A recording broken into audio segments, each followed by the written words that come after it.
My name is Millie and I'm on the Family Relations Committee for DanceBlue. First off, we wanted to say that we miss you all so much and we can't wait to be back with you soon. I hope you all are having such a fun time enjoying the camping activities that we have planned for you. And speaking of, I'm going to read you all this awesome book today. It's a camping spree with Mr.Magee. I remember being dropped off at summer camp by my parents when I was little. That was something that I loved doing. I still love being outside and being in the outdoors and just having fun with friends and getting to experience nature. And so I hope you all are having such a great time doing all of our fun camping activities. And we are just gonna go ahead and get started, and I will read you all this awesome book. So it's A Camping Spree with Mr.Magee. A Camping Spree with Mr.Magee by Chris Van Dusen.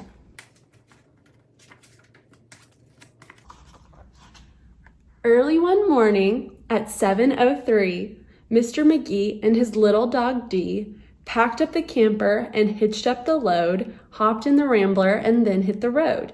They drove to the mountains far from the sea for 2 nights of camping, or possibly 3.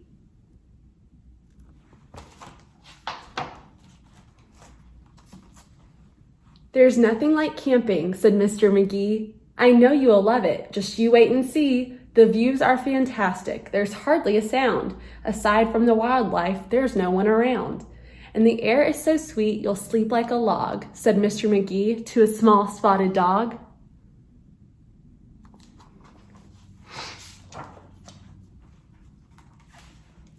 A few hours later, they took a sharp right and found a great spot to lay camp for the night. It was high on a hill with a beautiful view of Mount Adams, Mount Lincoln, and Jefferson too.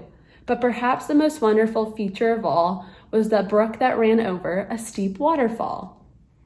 Dee gathered pine cones and branches and logs. Magee made a campfire and cooked some hot dogs.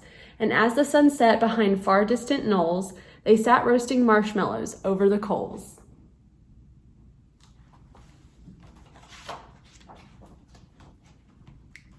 As the embers went out, they felt tired and dozy, so they climbed in their bunk beds all comfy and cozy. But while they were falling asleep without care, along came a stumbling, bumbling bear. A kindly old bear whose sight wasn't so clear. He couldn't see far and he couldn't see near, but he could smell marshmallows, sticky and sweet. The smell made him hungry. He wanted a treat.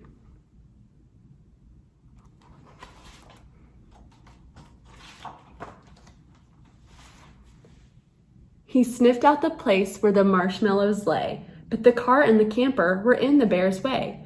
Yet that didn't stop the sneaky old snitch. He simply tried squeezing right under the hitch.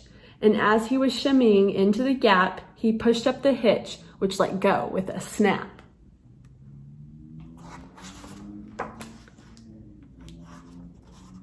Now that the camper and car were untied, they started to roll down the rocky hillside.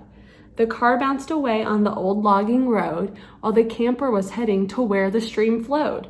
It flew down the hill in a wild, bumpy ride, with Dee and Magee sleeping soundly inside.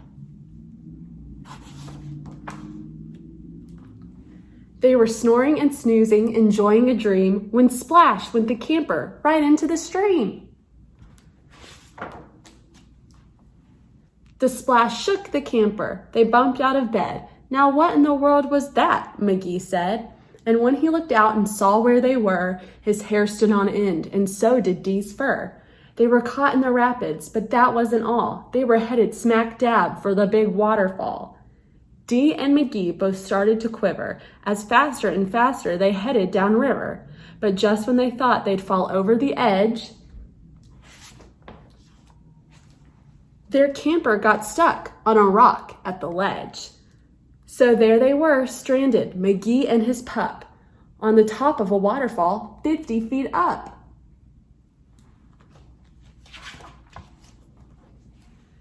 Meanwhile, that nearsighted bear from before was searching for one little marshmallow more, when lo and behold, as if out of a dream, he spied something sweet floating over the stream. But what the bear thought was a marshmallow treat was really the hitch and not something to eat.